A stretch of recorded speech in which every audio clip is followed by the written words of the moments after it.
Hello everyone! My name is Gloria Dozian and I'm the founder of the Inspired by Gloria Academy, where I teach career women just like you how to get visible in the workplace through networking so you can get the recognition you deserve, earn more money and climb that corporate ladder.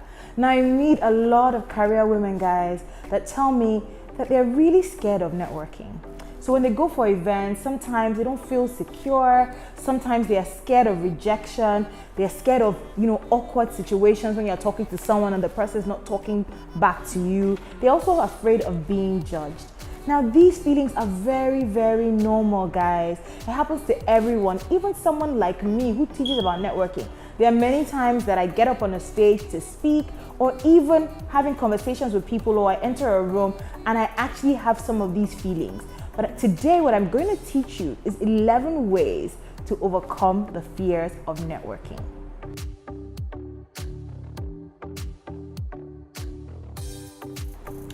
So the very first thing I always advise people is be yourself. It's so important when you're networking that you are actually authentic. It'll also help take the pressure of making you want to perform. Because a lot of times when we go for networking events, we want to perform, we want to act smart, we want to act like, oh, I deserve to be here. We want to act like we've arrived. No, just be yourself, be your authentic, true self. And the people who will get you, the people who you will form genuine connections and bonds with will identify with you when you are being yourself. So, what did I say? Be yourself, be authentic. And that way your genuine connections and the people who will eventually grow to know, like, and trust you will find you. And also you find that the more you are yourself, the more the need to impress and all of those things and all those fears begin to reduce. Be yourself. The second way that I found helpful to reduce my fear of networking is to arrive early. There's nothing worse than going for a networking event. You enter the room and it's already packed. There's even nowhere to sit down and you think that, oh my God, everybody is looking at me because I came late. But if you arrive a little bit early, you're able to start to even talk to a few people that are in the room. Now, this is very good for people who are introverts. So when you arrive early, you've seen maybe there are 2 or 3 people already in the room. Go sit next to one of them and start a conversation. That way, you already understand the lay of the room, you know who is sitting where, and you're a bit more comfortable before the event kicks off. So that's another way to overcome some of your networking fears. The third way you can overcome some of your networking fears is to network according to your personality. Now, what does this mean? This is kind of related to the first thing I said about being yourself. But for example, if you're someone who doesn't like big events, don't force yourself to go to big events all the time. Maybe you're someone who prefers to connect with people one-on-one. What you can do is to go for these big events, identify and connect with 2 or 3 people, leave the event, and then send emails to have follow-up conversations one-on-one with the people you've already connected with. That way, you're building yourself slowly into meeting more people and connecting with more people. So what did I say? The third tip is, guys, network according to your personality. Actually go for the events that you like and enjoy. When you are very comfortable in those scenarios, you can now start to push yourself. So don't try, if you're someone who feels intimidated at big events, I'm not saying you shouldn't go for big events. You can still go for them, but also prioritize smaller events where you can actually network according to your personality and you can actually feel a bit calmer while you're networking. The fourth way to overcome some of your networking fears is to go with a friend. Yes, go with a friend. Go with somebody who has maybe a more outgoing personality than you, someone who is a bit friendly, someone who might know more people in the room. Now, it's very important that when you do go with a friend, that you don't treat them like a crutch. So don't hold on to them for dear life and then you only talk to them throughout the event. Connect with people they are connecting with. Ask them to be your accountability partner so they can push you to make your own connections. That way, it's kind of like having a sidekick with you. You're rubbing off on them and they're rubbing off their energy on you as well. But make sure you're very, very particular about the type of friend you choose. Don't choose someone who is just as scared as you or even more scared than you. And then both of you get there and you don't connect with anybody. Make sure you're very careful about that. Otherwise, this can actually backfire. Now, the next way you can overcome some of your fears of networking is to actually do research. So I see this all the time. People get to events and that's when they are reading the brochure of the event. That's when they are realizing who else is in the room. I don't do that. Before I go for an event, I do my research. I look around. Sometimes I even check the hashtag of the event on social media to see who else might likely attend, and even maybe connect with that person before I get there. So send an email saying, or a direct message saying, oh, hello, I noticed that you posted this flyer. Are you going to be attending the event? I'm attending as well. It would be great to meet you. Or even researching some of the speakers, finding out what they've done in their past, reading up on some interviews or articles that they've written, so that when you actually do get the opportunity to speak with them at the event, you actually have a conversation going, because you can say, oh, I read that article, or I looked through your LinkedIn profile. Having some information on you actually helps you feel much more confident when you are networking. So guys, make sure you do your research before you go for the next networking opportunity, so you're armed with a bit more confidence and information. Now, the next tip is something I do personally, because sometimes you enter a room and you hear the quality of conversations that are happening, and really honestly, you begin to shake, because you're like, how do all these people know this amazing information? How are they so well clued in? How are they so articulate? And automatically you begin to feel small. What I do when that happens to me is I start to affirm myself. I start to say to myself, Glory, you are in this room for a reason, because you are a person of value. You may not know everything, you may not be as smart as everybody else in this room, but you certainly have something to offer. And then maybe what I do is, instead of feeling small and like I shouldn't be in the room, is I adopt a posture of learning. So I'm actually listening to those people and saying, oh my God, who is this person talking? I need to find out more about them so I can learn more about what they do, and even begin to understand how come they are so clued into this topic. Right? So make sure you affirm yourself. Affirmation is not about telling yourself, oh, I'm amazing, I'm amazing, I'm amazing. Where you do realize you have gaps, instead of feeling like, oh my God, I don't deserve to be here, start to say to yourself, Glory, but you're somebody that can actually learn these things. All you have to do is get connected to these people, or actually start reading some of the resources that they also read.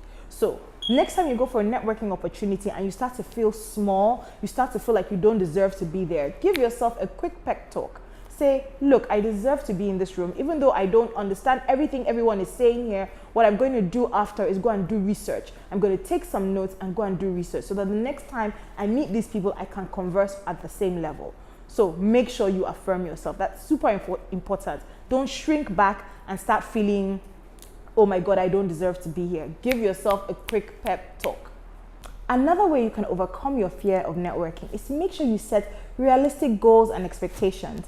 I mentioned this at my last video. A lot of times we go for events and we don't have realistic expectations or goals. We want to meet with 100 people. We want to meet with Dangote. We want to meet with this person. We want to meet with another person. No, make sure you have realistic expectations. Set appropriate goals for yourself. So say to yourself, okay, if this is your first time that you're really going into networking, maybe you want to connect with 3 or 4 people, or even 2 people to start off with. And then when you go for another event, you can increase that goal.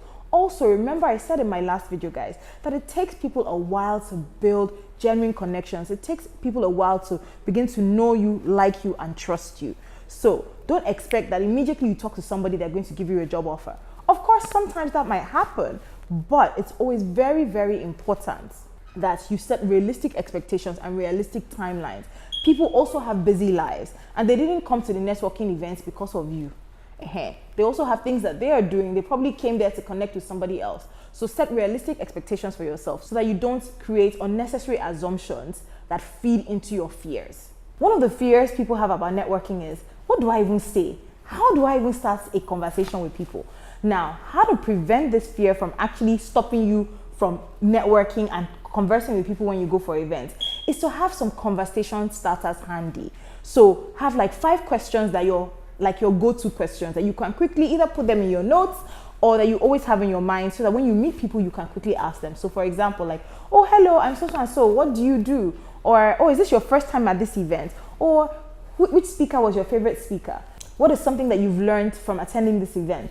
Whatever it is, just have very few questions that you can quickly go to, so that you can start conversations with people. Another way to overcome networking fears, and this is something that can happen to anyone, and it's happened to me in the past. So maybe you went for an event and you're trying to talk to somebody and they weren't very receptive. And all of a sudden that reinforces your belief that, you know, and Kuku said this, people here, they're very snobbish, they won't talk to you, blah, blah, blah, blah, blah.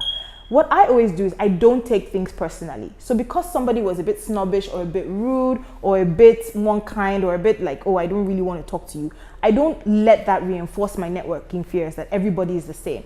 I don't take things personally. I realize that people are going through different journeys, and maybe that person is having a bad day. So I don't take that encounter, that negative encounter, into my next networking experience or into the next person I connect with. So when you're networking, don't take things personally. If you send someone an email and after 3 weeks they haven't replied, send them a very polite reminder. Don't start saying, oh, it's been 3 weeks since I emailed you and you haven't emailed back. You don't know what their time schedule is like. They don't owe you anything. So make sure you're very polite. And this will help you once you start to realize that you shouldn't take things personally and that people have their own lives and are very busy. And sometimes they don't mean to be negative or they don't mean not to reply you. Maybe they forgot. You are a bit more relaxed and you give people a bit more room to be themselves as well. Now, one way I personally have been able to overcome my own networking fears is to set up my own networks. So my own small networks of friends. So for example, maybe you have 3 very close friends from 3 different industries. Why not set up a networking dinner and ask them to bring 2 of their own friends along with them? That way, you not only get to connect with your friends, but you also get to connect with their friends as well. So that's one thing I've been able to do, and one way I've been able to overcome my own networking fears, by networking with people I know and their own friends as well.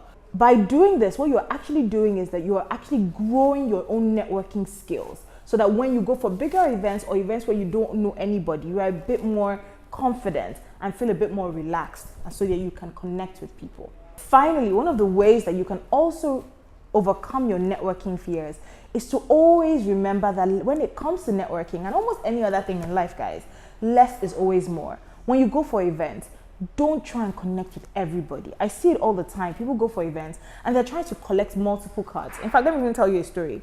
I remember one time I went for this international conference.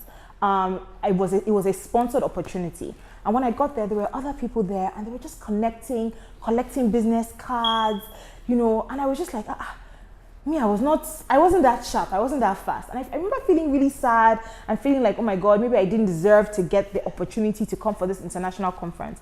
But like I said, I gave myself a quick pep talk. I was like, look, Glory, you don't have to meet 100 people here. Even if you just connect with 5 people, that is enough. So remember, less is always more. When you walk into the room, don't try and connect with everyone at once. Build yourself up gradually. Talk to the person to your left, the person to your right, the person in front of you, the person at the back of you. When you go for lunch, speak to another person. And slowly, you are having 10, 15-minute conversations with new connections. You are taking their cards and then you are following up. So remember, less is more. But I think the most important way, if I was going to prioritize one of all these 11 tips I've shared today, it would be to be yourself. When you're yourself, when you're your true authentic self, it takes off the pressure to perform. It takes off the pressure to be intelligent or to look sharp or to feel smart or to blend in. Just be yourself, relax, and remember that everybody else in the room is there because they too want to network. They too want to build new connections. So relax, smile, and be yourself. I hope these tips have been very, very helpful. But also, guys, as you may already know, I have a networking course for career women. It's called the Career Woman Networking Course. It's an online course, an 8-week online course that is available for career women who are looking to build professional relationships for career growth. So if this is you, if you know that you need a mentor, you need a sponsor, you need to start to build amazing relationships, amazing professional relationships, or maybe you need to change jobs, you need to transition into a new sector, and you don't have any contacts, this is the course for you. Right now, for the next few days, what I'm doing is I'm running a discount promotion. So from today till a few more days, you'll be able to get the course at a ridiculously discounted price. So make sure you take advantage of this discount before it goes away. There are also a host of fast action bonuses that will be very beneficial to your career. For more information on the course, make sure you check out my website, www.inspiredbyglory.com, or you can always email me at glory@inspiredbyglory.com for more information. Looking forward to seeing you on the course. Bye!